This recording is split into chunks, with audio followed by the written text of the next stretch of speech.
Hello everyone, welcome back to my channel. अगर आपका भी टारगेट है 2025 में AIIMS BSc nursing entrance exam को क्रैक करना है या फिर आप किसी स्टेट लेवल के बीएससी नर्सिंग एंट्रेंस एग्जाम को क्रैक करना चाहते हो, तो ये वीडियो डेफिनेटली आपके लिए बहुत हेल्पफुल होने वाली है, क्योंकि मैंने खुद अपना बीएससी नर्सिंग उत्तराखंड के गवर्नमेंट कॉलेज से कंप्लीट करा है।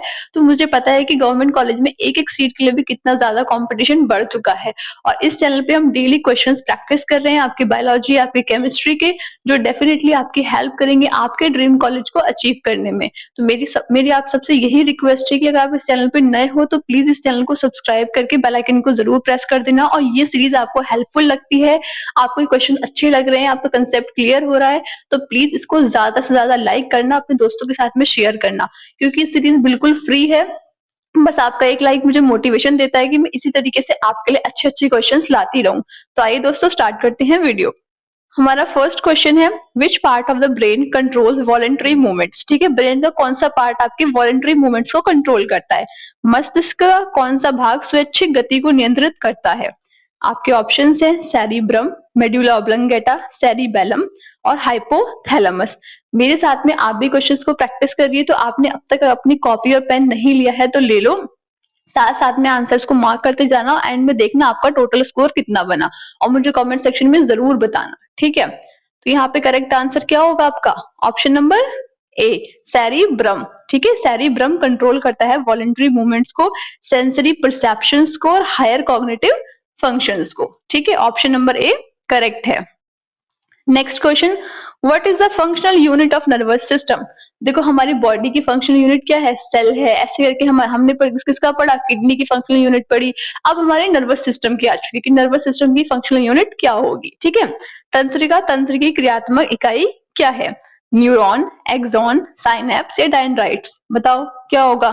एलिमिनेट करो फटाफट से, यहाँ पे बहुत सारे ऑप्शंस एलिमिनेट हो जाएंगे। एट द एंड क्या बचेगा आपका? Option number A, neuron. ठीक है, न्यूरॉन क्या है? बेसिक स्ट्रक्चरल और फंक्शनल यूनिट है आपके नर्वस सिस्टम की, जो ट्रांसमिट करती है इलेक्ट्रिकल इंपल्सेस को। ठीक है बच्चों, न्यूरॉन मोस्ट इंपॉर्टेंट आपकी यूनिट है पूरे नर्वस सिस्टम में। ठीक है, इसका बहुत इंपॉर्टेंट रोल है। Next question, which of the following is not a function of cerebellum. ठीक है, सेरिबेलम और सेरिब्रम में डिफरेंस है।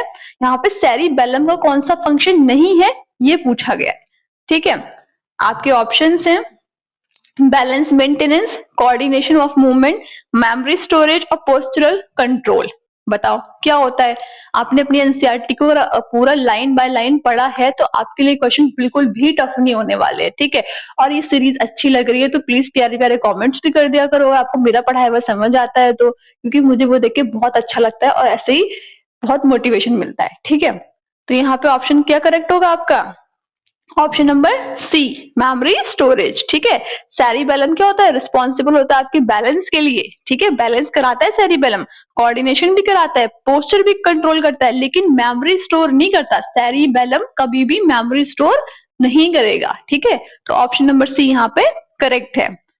Next question, the outer most layer of meninges is called. आपके ब्रेन में मेनिंजेस होती हैं, उसकी आउटर मोस्ट लेयर को हम क्या कहते हैं? ठीक है, मेनिंजेस की सबसे बाहरी परत को क्या कहा जाता है? आपके ऑप्शंस हैं एरेक्नॉइड मैटर, पाया मैटर, ड्यूरा मैटर और सेरिब्रोस्पाइनल फ्लूइड। बताओ क्या कहेंगे? सेरिब्रोस्पाइनल फ्लूइड बोलोगे उसको? बिल्कुल भी नहीं। तो क्या बचा यहाँ पे? आपके तीन बचे, तीन में से कौन सा आंसर होगा? Dura mater. ठीक है, ड्यूरा मैटर क्या होता है? थिकेस्ट और आउटर मोस्ट प्रोटेक्टिव लेयर होती है। देखो बच्चों, किसी भी चीज की जो आउटर मोस्ट लेयर होगी ना वो थोड़ी थिक ही होगी, क्योंकि उसका काम होता है प्रोटेक्शन का। कोई भी आपका ऑर्गन है या फिर आपकी कोई भी अगर सामान भी आप कुछ लेते हो ना, तो उसकी आउटर मोस्ट लेयर होती है वो थिक ही होती है, क्योंकि वो प्रोटेक्शन का काम करती है। ठीक है, इसलिए ड्यूरा मैटर यहाँ पे थिक होता है और आउटर मोस्ट लेयर है आपकी मेनिंजेस की। ठीक है, next question, the part of the brain responsible for emotions and memory. ठीक है, ब्रेन का वो पार्ट जो इमोशन और मेमोरी के लिए रिस्पॉन्सिबल है। ठीक है, मस्तिष्क का कौन सा भाग भावनाओं और स्मृति के लिए उत्तरदायी है? आपके ऑप्शंस हैं थैलेमस, हिप्पोकैम्पस, मेड्यूला और सेरिबेलम। हमने पढ़ लिया कि सेरिबेलम तो मेमोरी स्टोर करता ही नहीं है, तो ये तो बिल्कुल ही नहीं हो सकता, एलिमिनेट कर दो इसको। अब क्या बचे? तीन बचे। अब बताओ क्या होगा? Option number, any guesses? B hippocampus. ठीक है, हिप्पोकैम्पस क्या करता है, इन्वॉल्व करता है मेमोरी फॉर्मेशन में और इमोशनल रेगुलेशन में। ठीक है, next question, what is the role of myelin sheath? Myelin sheath का क्या रोल होता है? ठीक है, slow down nerve slow down हो जाती है आपकी नर्व इंपल्सेस, स्पीड अप हो जाता है आपका नर्व कंडक्शन, प्रोटेक्ट करता है मसल्स को और ट्रांसमिट करता है न्यूरो ट्रांसमीटर्स को। बताओ क्या होगा आपको करेक्ट आंसर यहाँ पे? करेक्ट आंसर होगा आपका यहाँ पे ऑप्शन नंबर बी। ठीक है, स्पीड अप करता है नर्व कंडक्शन को। ठीक है, माइलिन शीथ क्या करती है, एज अ इंसुलेटर एक्ट करती है, फास्टर ट्रांसमिशन कराती है आपके नर्व इंपल्सेस का, जल्दी जल्दी फास्ट फास्ट। ठीक है, next question, which ion is essential for neurotransmitter release at synapse? ठीक है, कौन सा आयन आपका जिम्मेदार है या फिर जरूरी है? ठीक है, सोडियम, कैल्शियम, पोटेशियम और क्लोराइड। बताओ सिनेप्स में न्यूरोट्रांसमीटर के मुक्त होने के लिए कौन सा आयन आवश्यक है? करेक्ट आंसर क्या होगा आपका? Option number B calcium. ये कैल्शियम वहां हमारे लोकोमोशन मूवमेंट में भी बहुत काम का था और यहाँ भी बहुत काम का है। ठीक है, कैल्शियम आयन क्या करता है, ट्रिगर करता है न्यूरोट्रांसमीटर के रिलीज को, कहां पे, सिनेप्टिक क्लेफ्ट में। ठीक है, next question, which neurotransmitter is primarily associated with parasympathetic nervous system? कौन सा न्यूरोट्रांसमीटर पैरासिम्पैथेटिक नर्वस सिस्टम से एसोसिएट हो जाता है?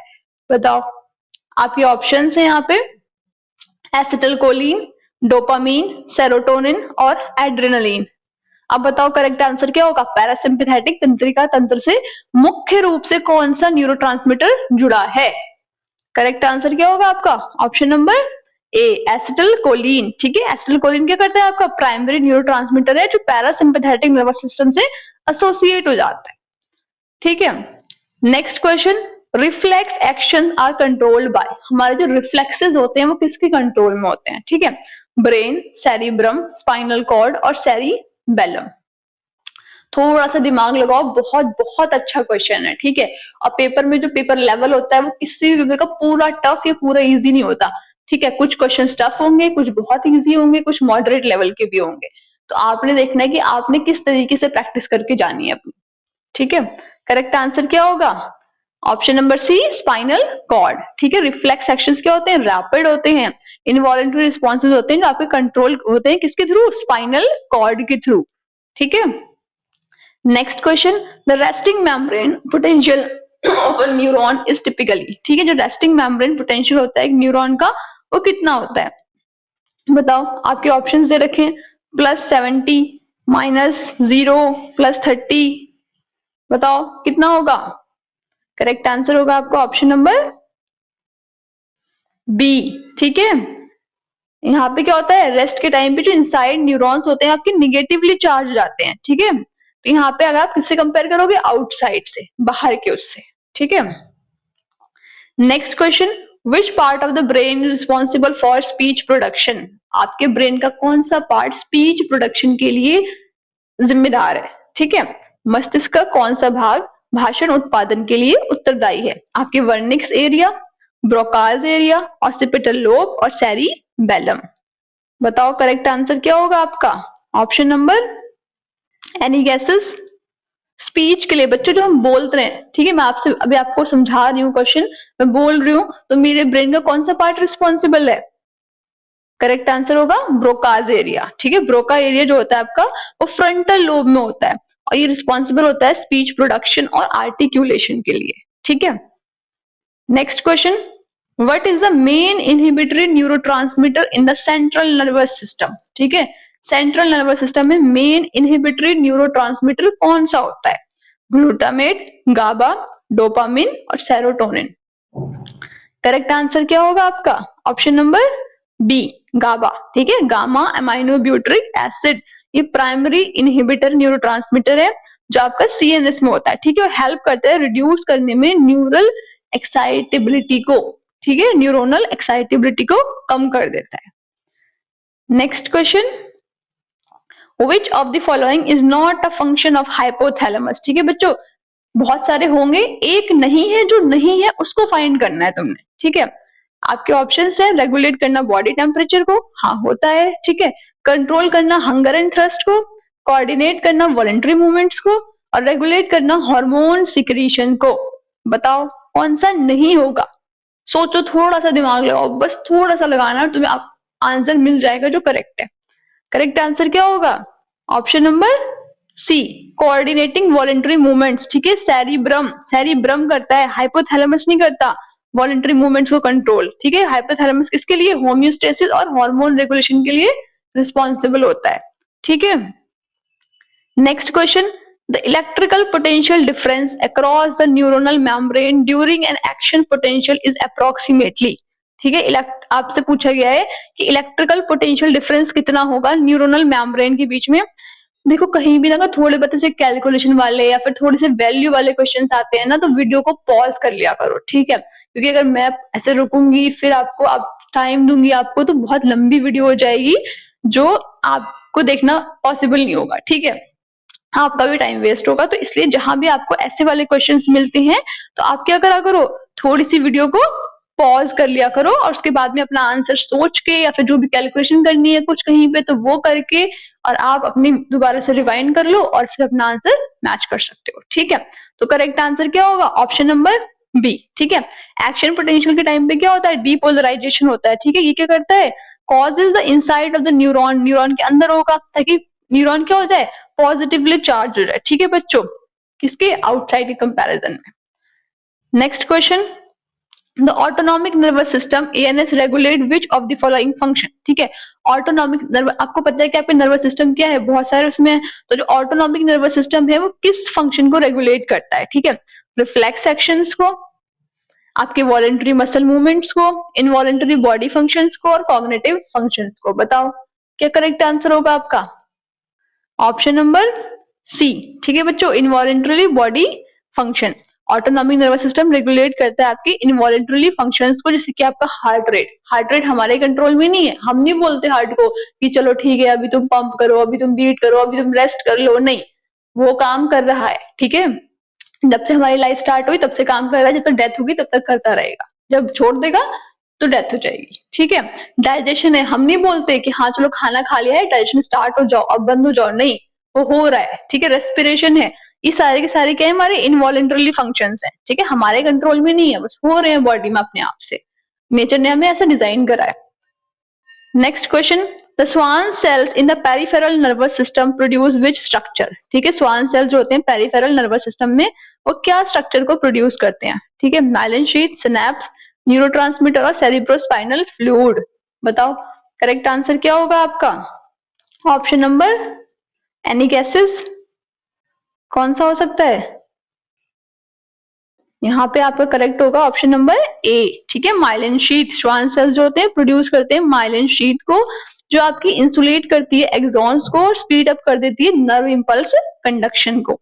ठीक है, next question, which cranial nerve is responsible for facial expression. बताओ, ये पता है आपके जो क्रेनियल नर्व्स है ना, इनका आपका अलग से एक ट्रिक्स होते हैं याद करने के। ठीक है, मुझे कमेंट सेक्शन में बताना, अगर ज्यादा लोग बोलेंगे तो मैं वो ट्रिक की वीडियो अपलोड कर दूंगी जिससे आपको याद हो जाएगा कौन सी क्रेनियल नर्व का क्या फंक्शन होता है।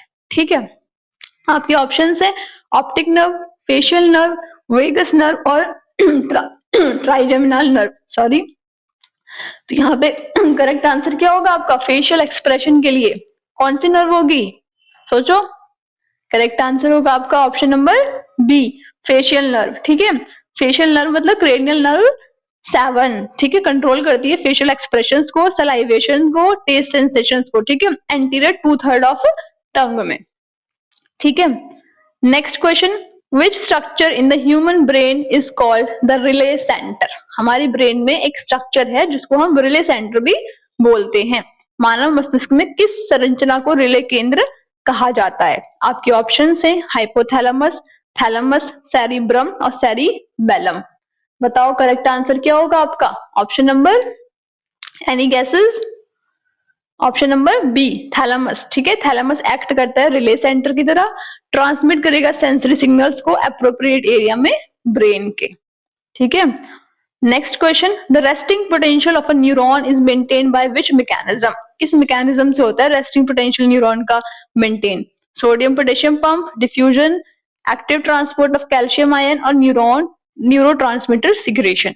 बोलो करेक्ट आंसर क्या हो सकता है इसमें?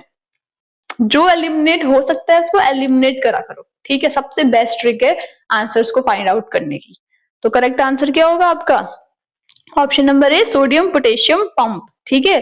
सोडियम पोटेशियम पंप क्या करता है? एक्टिवली ट्रांसपोर्ट कर देगा सोडियम को, सोडियम आउट हो जाएंगे, पोटेशियम क्या हो जाएंगे? न्यूरॉन के अंदर चले जाएंगे, जिससे आपका रेस्टिंग पोटेंशियल मेंटेन हो जाएगा, ठीक है। Which disorder is caused by deficiency of dopamine in the brain? Brain में डोपामीन की कमी से कौन सा डिसऑर्डर हो सकता है? ठीक है, आपके ऑप्शंस हैं Alzheimer disease, Parkinson disease, epilepsy और मल्टीपल स्क्लेरोसिस। बहुत बहुत अच्छा क्वेश्चन है ये, बहुत ज्यादा। करेक्ट आंसर क्या होगा आपका इसमें? Option number B, Parkinson disease. अब मैं बताती हूँ कैसे याद रखो इसको, ठीक है। पैड, ठीक है, PAD, पैड। तो ऐसे याद कर लो, PA मतलब पार्किंसन, D मतलब डोपामीन, ठीक है, पैड।